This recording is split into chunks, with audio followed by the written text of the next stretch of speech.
Now Trout hits one deep to left. This one might go, and he's gone! The Cardinals are broken. Yes, high drive, deep right field. It is gone. He's tied the game.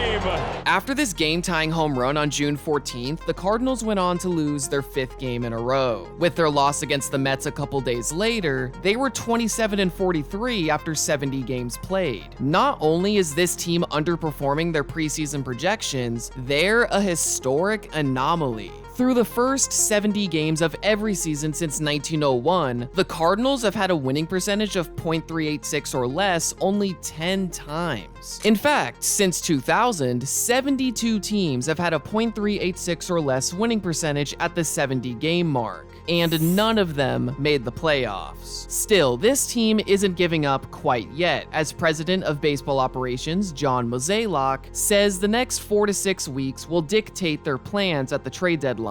But as Adam Wainwright said, this team continues to find unique ways to lose games. Overall, the outlook of the 2023 Cardinals is bleak. But with that being said, their divisional deficit isn't completely insurmountable. Can this team actually achieve the impossible? Well, at the very least, they have some experience. But now you've got Ozzie up there with Freeman in scoring position, and he unloads. Deep right field. Chop house. Here we come. On June 18th, 2021, the Cardinals lost Game 70 of the season and ended the day at 500. Despite having a better record than the 2023 team, this loss occurred in the middle of their worst month of the year. At the beginning of June, the Cardinals were 7 games over 500 and only half a game behind first place. Not only did they eventually find themselves under 500, they sat in mediocrity through early September. On September 10th, Fangraphs gave the Cardinals just a 5% chance of making the playoffs, basically labeling their season as finished. But then,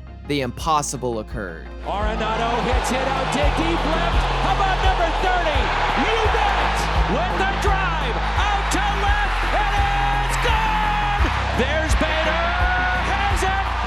17 consecutive wins! The Cardinals clinched a wild-card spot on the back of a historic 17-game win streak, becoming just the 14th team since 1900 to win 17 in a row. Although this monumental achievement was forgotten with the singular crack of a bat. Swing and a drive, deep left field. This is way back. Walk 'em off. Despite how that season ended, the Cardinals have shown to be capable of pulling themselves out of impossible situations. Not only in 2021, but also in 2020, as they clinched a wildcard spot despite needing to play 53 games in just 44 days. However, this team's problem in recent years is that when they reach the playoffs, they fail to surpass the first round. In order to become a true World Series contender for 2023, they needed to make some serious upgrades. Well, to start off, both Albert Pujols and Yadier Molina retired, with the loss of Molina being especially noteworthy. A veteran catcher with Molina's experience and knowledge is irreplaceable, but the Cardinals certainly needed to try. Oakland A's catcher Sean Murphy was the premier trade candidate, and the Cardinals certainly had the pieces to make a deal happen. But they went a different direction, a path they normally don't go down. Free agency. They signed the top catcher on the market, Wilson Contreras. This 5-year, $87.5 million deal became the largest deal the Cardinals have given to a free agent who didn't previously play for them. He didn't have the defensive prestige of Molina, but this signing meant one of the league's best hitting catchers was joining an elite offense featuring 2022 MVP Paul Goldschmidt and MVP candidate Nolan Arenado, who just opted in to the remaining 5 years of his deal. Together, that's a hefty chunk of change to add to the team's payroll. Although John Mozeliak did say he anticipated the payroll increasing for 2023. This was a great sign he was holding true to his promise. But by the end of the offseason, fans likely expected more. Sure, they re-signed Adam Wainwright and gave Miles Mikolas a 2-year extension, but they let Jose Quintana leave. The pitcher who started Game 1 of the wildcard series and allowed no runs in that appearance. Given this is a team that's traded for multiple starting pitchers in the past 2 trade deadlines, one of whom was Quintana, you'd think they'd address their league average rotation. Nonetheless, the team was content with the idea that the addition of Contreras to their elite offense should overcome any pitching problems. After all, they were also one of the best defensive teams of 2022. Well, in 2023, it's been a different story. The Cardinals have downgraded from being an elite defensive team to below average at best. Most notably, third baseman Nolan Arenado is unlike his usual self. In terms of outs above average, which is a range-based metric that shows how many outs a player has saved, he's gone from ranking in the 99th percentile to ranking in a tier unheard of for someone of Arenado's caliber. As a result of this team's defensive struggles, the pitching staff has suffered. In 2022, the Cardinals had the league's worst strikeouts per 9 rate and one of the league's higher opponent batting averages. But they were one of MLB's better teams in terms of run prevention. This is because their goal was to induce weak contact and have the defense dictate the outcome, resulting in a high ground ball rate. However, this philosophy only works when the defense is capable of consistently making the necessary plays, which they haven't been able to do this year. At the same time, the pitching staff is still allowing a lot of contact, but opponents are hitting the ball harder, resulting in one of the league's highest opponent line drive rates and many more runs allowed. On an individual level, starters like Michaelis,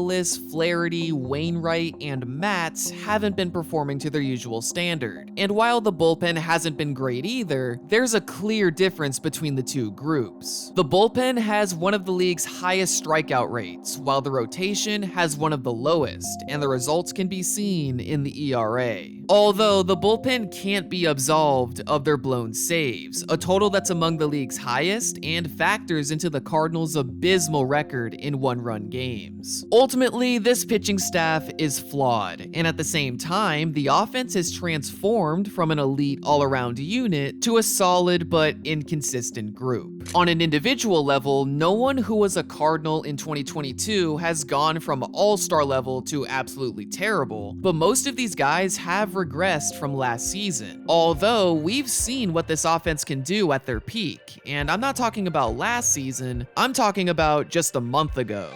Swing, fly ball. That one's going to go a long way.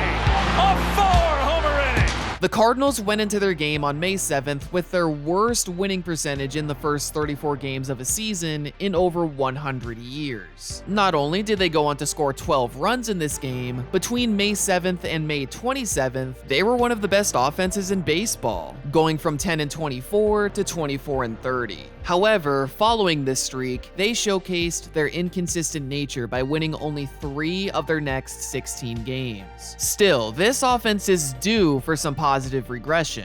They hit the ball harder than the vast majority of teams, which is why their expected batting average and expected slugging percentage are among the league's highest. In fact, all of these numbers surpass last year's, when the Cardinals ranked as an elite offense. Now, plenty of players are underperforming, but no Cardinal is underperforming more than Wilson Contreras. And I'm not only talking about underperforming relative to career numbers, I'm talking about expected numbers. Among the 150 plus qualified batters of 2023, Contreras has one of the highest negative differences in batting average and expected batting average, as well as slugging percentage and expected slugging percentage. Given how similar his 2022 and 2023 StatCast numbers are, these batted balls should start going his way. But overall, it's really unfortunate to see how Contreras' Cardinals career has begun. He's always been known as an offense-first catcher, so him being the successor to Yadier Molina was going to be a huge adjustment not just for the fans, but the pitching staff as well. At the time of signing, Contreras was ready for the challenge. For me, it's an honor to succeed a Hall of Famer behind the plate. It's a big responsibility, which I'll take. I know that every time I step onto the field, I'll give my 100% to win the day. He may not be the best defensively, but he has an intense work ethic, and he acknowledges the importance of the relationship between a pitcher and catcher, which is something both John Mozeliak and manager Ollie Marmol appreciated. Plus, he got the stamp of approval from Molina himself.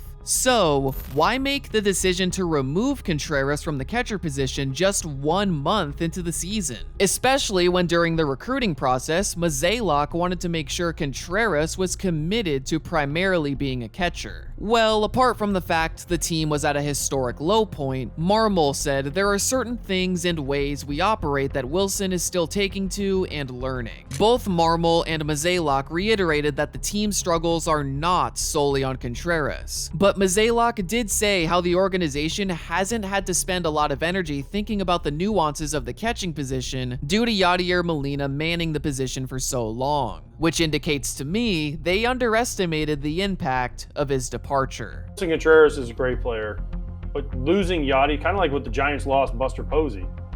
Yadi was there for almost 20 years. Every single day, you knew what you were going to have behind the plate. Nobody would shake him off. I played with Yadi for half a year. I've never seen one player run an organization the way Yadi did. To be fair, the Cardinals went on a bit of a hot streak while Contreras was DHing, and the pitching staff's ERA decreased a little bit. So why put him back as the primary catcher 1 week after removing him? Did he learn all the nuances he was missing in a week's time? Well, according to Contreras himself, he didn't change anything. With the initial reports of Contreras' reassignment stating he was slated to spend time at DH and the outfield, only for that to change a day later, I think the team just didn't have a concrete plan regarding this decision. On one hand, I understand the importance of positional nuances and the potential impact of learning the new pitch clock, but pitching success is a two-way street. The only team that allows more offense than the Cardinals on 2-strike counts is the Athletics, and according to Jack Flaherty, if you give up hits on 2-strike counts, that's called do a better job of executing, which is the responsibility of the pitcher. I don't know, it's just an odd situation all around. Contreras was completely professional about it all, but with him recently saying how he's lost confidence, it's a shame to see how his Cardinals tenure has started. Still, Contreras knows he's hitting the ball hard, so at some point these batted balls should lead to favorable outcomes. For now, all he can do is continue to play hard and be the best version of himself for his teammates. As a team, the Cardinals need to follow the same mentality. The hitters can't severely